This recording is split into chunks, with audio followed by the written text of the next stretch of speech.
नमस्ते दोस्तों, mission exam centre पर आपका स्वागत है। आइए भारतीय राष्ट्रीय आंदोलन के इस बेहद अहम ऐतिहासिक सफर पर चलते हैं। खास तौर पर यूपीएससी, बीपीएससी, पीएससी और अन्य प्रतियोगी परीक्षाओं की तैयारी कर रहे परीक्षार्थियों के लिए ये एक्सप्लेनर कॉन्सेप्चुअल क्लैरिटी यानी वैचारिक स्पष्टता देने के उद्देश्य से डिजाइन किया गया है। आज हमारा पूरा फोकस इस बात पर होगा कि घटनाओं का क्रम क्या था और उनके पीछे की वैचारिक पृष्ठभूमि क्या रही। परीक्षा के दृष्टिकोण से सबसे पहले एक बहुत ही अहम सवाल उठता है। ये सोचने वाली बात है कि कैसे इतने सारे बिखरे हुए समूह, इतनी विविधता और अलग अलग विचारधाराओं वाले लोग एक ही उपनिवेशवाद विरोधी छतरी के नीचे एकजुट हो गए। इसी एक सवाल के इर्द गिर्द हमारा पूरा विश्लेषण घूमने वाला है। तो ये रहा आज का हमारा रोड मैप। सबसे पहले प्रथम विश्व युद्ध और सत्याग्रह, फिर असहयोग की लहर, उसके बाद आंदोलन के भीतर अलग अलग धाराएं, सविनय अवज्ञा की ओर बढ़ते कदम, उसकी सीमाएं और अंत में सामूहिक अपनेपन का भाव। ये पूरा क्रम कालक्रमानुसार व्यवस्थित है ताकि प्रीलिम्स और मेंस दोनों के लिए घटनाओं का एक सटीक मैप दिमाग में छप जाए। भाग 1, प्रथम विश्व युद्ध और सत्याग्रह। वैश्विक संघर्ष से शुरू हुए उस तूफान को समझते हैं जिसने भारत की राजनीति को हमेशा के लिए बदल दिया। प्रथम विश्व युद्ध ने पूरी दुनिया के साथ साथ भारत में भी एक नई आर्थिक और राजनीतिक स्थिति पैदा कर दी थी। रक्षा बजट अचानक से आसमान छूने लगा था और इसकी भरपाई के लिए ग्रामीण भारत पर करों का भारी बोझ डाल दिया गया।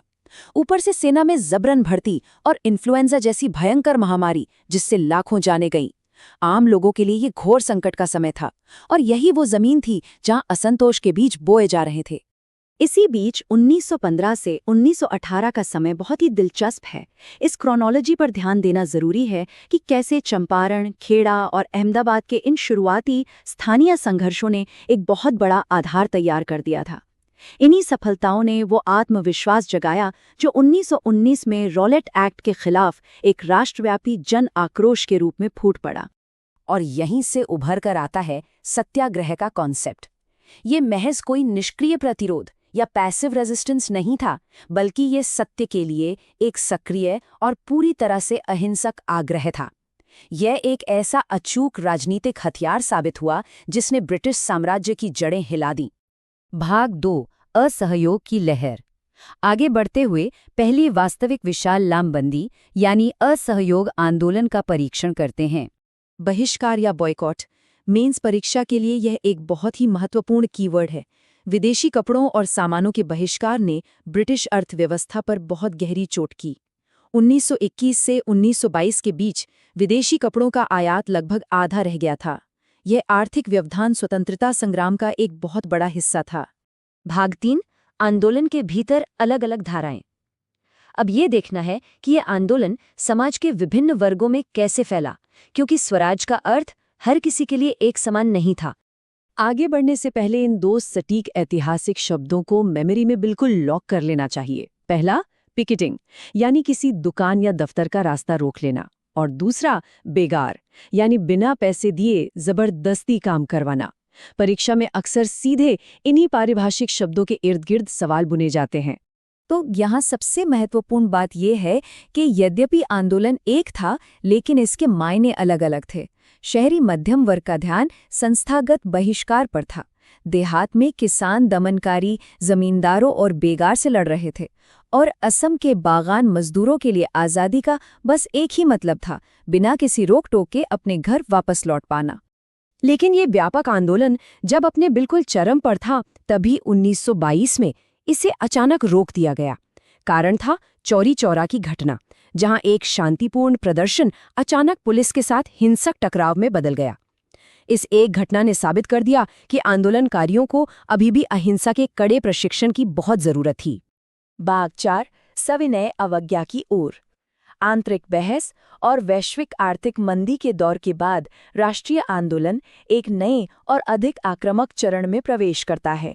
असहयोग से सविनय अवज्ञा तक का ये जो शिफ्ट है, ये परीक्षा सेट करने वालों का बहुत ही पसंदीदा कॉन्सेप्ट है। ध्यान देने वाली बात यह है कि असहयोग में केवल सहयोग वापस लेना था, लेकिन सविनय अवज्ञा में जानबूझकर और सक्रिय रूप से औपनिवेशिक कानूनों को तोड़ना शामिल था। ये रणनीति में एक बहुत बड़ा और स्पष्ट बदलाव था। 1930 तक आते आते माहौल पूरी तरह से गर्मा चुका था।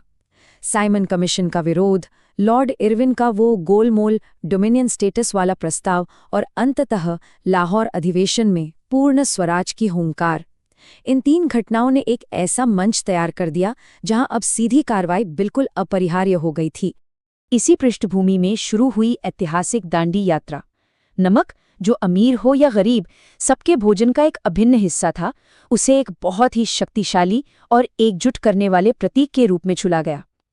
6 अप्रैल 1930 को समुद्र का पानी उबालकर नमक कानून तोड़ा गया और यहीं से सविनय अवज्ञा आंदोलन की औपचारिक शुरुआत हुई।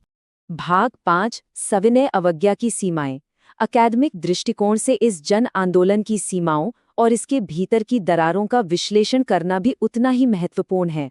हर जन आंदोलन की कुछ सीमाएं होती हैं, जिनका निष्पक्ष विश्लेषण मेंस के उत्तर लेखन कला के लिए बहुत जरूरी है।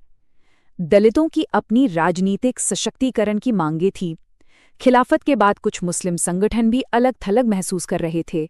वहीं उद्योगपति लगातार हो रही हड़तालों और समाजवादी प्रभावों से घबराए हुए थे।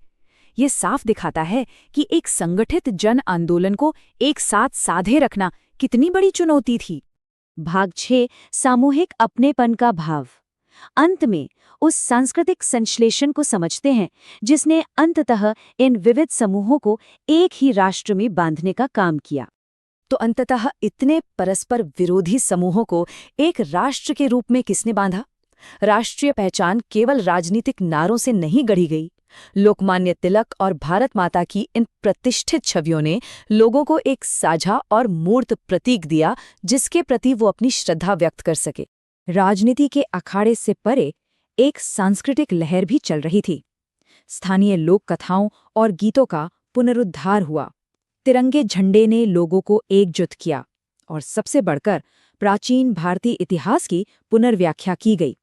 विज्ञान, कला और व्यापार में भारत के गौरवशाली अतीत को फिर से याद किया गया, जिसने सामूहिक अपनेपन की एक गहरी भावना को जन्म दिया। जमीनी हकीकत को समझने के लिए अवध के किसानों पर जवाहरलाल नेहरू जी का ये कथन बहुत सटीक बैठता है। ये उस गहरी सहानुभूति को दर्शाता है जिसने शहरी कुलीन राजनीति को एक वास्तविक जमीनी जनसंघर्ष में बदल दिया। यही वो भावना थी जिसने जन जन को जोड़ दिया था। तो अब एक अंतिम और गहरे सवाल के साथ इस एक्सप्लेनर को यहीं विराम देते हैं। इतने सारे आंतरिक विरोधाभासों और अलग अलग आकांक्षाओं के बावजूद ये बहुस्तरीय आंदोलन आधुनिक भारतीय राष्ट्र राज्य के निर्माण में कैसे सफल रहे? सच तो ये है कि राष्ट्रवाद महज एक दिन की राजनीतिक जीत नहीं थी, बल्कि ये एक जटिल और निरंतर चलने वाली प्रक्रिया थी, जहां एक अत्यंत विविध आबादी ने अपनी साझा नियति की खोज की। इस विचार पर गंभीरता से मंथन करना आगामी परीक्षाओं के लिए बहुत लाभदायक होगा। आज हम बात करने वाले हैं भारत के स्वतंत्रता संग्राम की और समझने की कोशिश करेंगे एक बहुत ही गहरे सवाल को। ये सवाल सच पूछे तो भारत की आज़ादी की लड़ाई का दिल है। ये सिर्फ तारीखों और घटनाओं का ब्यौरा नहीं है, बल्कि ये एक पूरे देश की जागृति, कुछ नए और अनोखे प्रयोगों और अनगिनत बलिदानों की एक असाधारण कहानी है। तो चलिए कहानी की शुरुआत से शुरू करते हैं। ये जो एक साथ मिलकर लड़ने की भावना थी, इसकी चिंगारी आखिर भड़की कहाँ से? इसकी शुरुआत होती है एक बहुत ही अहम शख्सियत के भारत लौटने से और एक विश्व युद्ध के बाद पैदा हुए हालात से। जरा माहौल को समझिए। कुछ ही सालों के अंदर भारत की राजनीतिक और आर्थिक दुनिया पूरी तरह से हिल चुकी थी। एक तरफ पहले विश्व युद्ध की मार, बढ़ती महंगाई, जबरन भर्ती, और फिर 1915 में गांधी जी भारत वापस आते हैं। इसके बाद अंग्रेज लाते हैं रॉलेट एक्ट जैसा काला कानून, और फिर होता है जलियांवाला बाग का वो भयानक नरसंहार। इन सबने मिलकर आप कह सकते हैं एक राष्ट्रव्यापी आंदोलन के लिए जमीन तैयार कर दी। और ठीक इसी उथल पुथल के बीच गांधी जी ने संघर्ष का एक बिल्कुल नया तरीका पेश किया। एक ऐसा हथियार जो हिंसा पर नहीं बल्कि सच की ताकत पर आधारित था, सत्याग्रह। ये सोच ही अपने आप में क्रांतिकारी थी कि अगर मकसद सच्चा है तो जुल्म के खिलाफ लड़ने के लिए शारीरिक बल की जरूरत ही नहीं है। तो जब मंच तैयार हो चुका था, गांधी जी ने एक ऐसा आइडिया सामने रखा जो सुनने में जितना आसान था, असर में उतना ही शक्तिशाली। उन्होंने कहा, क्या हो अगर हम भारतीय अंग्रेजों का साथ देना ही छोड़ दें, बस सहयोग करना बंद कर दें। और इसके पीछे का तर्क बड़ा सीधा और गहरा था। भारत में जो ब्रिटिश राज की इतनी बड़ी इमारत खड़ी थी, उसकी नींव असल में हम भारतीयों का ही सहयोग था। अगर इस नींव को ही खींच लिया जाए तो पूरी इमारत अपने आप ढह जाएगी। 1 साल के अंदर स्वराज। स्वराज का ये नारा पूरे देश में गूंज तो रहा था, पर कमाल की बात यह है कि हर किसी के लिए इसके मायने अलग थे। शहर के मिडिल क्लास के लिए स्वराज का मतलब था विदेशी सामानों का बहिष्कार, वहीं गांव में किसानों के लिए इसका मतलब था जालिम जमींदारों और भारी भरकम टैक्स से आज़ादी, और बागानों में कैद मजदूरों के लिए स्वराज का मतलब था उस कैद से निकलकर अपने घर जाने की आज़ादी। लेकिन ये जो असहयोग का इतना बड़ा प्रयोग चल रहा था, वो अचानक रुक गया। फरवरी 1922 में चौरी चौरा में एक हिंसक घटना हुई। इस हिंसा से गांधी जी को गहरा सदमा लगा। उन्हें महसूस हुआ कि देश शायद अभी एक पूरी तरह से अहिंसक लड़ाई के लिए तैयार नहीं है, और उन्होंने आंदोलन वापस ले लिया। कुछ साल की खामोशी के बाद आंदोलन की आग एक बार फिर भड़की, लेकिन इस बार मांग कहीं ज्यादा बड़ी और मजबूत थी। अब बात सिर्फ कुछ सुधारों की नहीं रह गई थी। इस नई चिंगारी की वजह बना 1928 का साइमन कमीशन। जरा सोचिए, एक कमीशन भेजा गया भारत के भविष्य पर फैसला करने के लिए, और उसमें एक भी भारतीय सदस्य नहीं था। ये एक तरह से पूरे देश का अपमान था, और इसका जवाब मिला साइमन गो बैक के जोरदार नारों से। इस घटना के बाद कांग्रेस ने भी अपना रुख एकदम साफ कर दिया।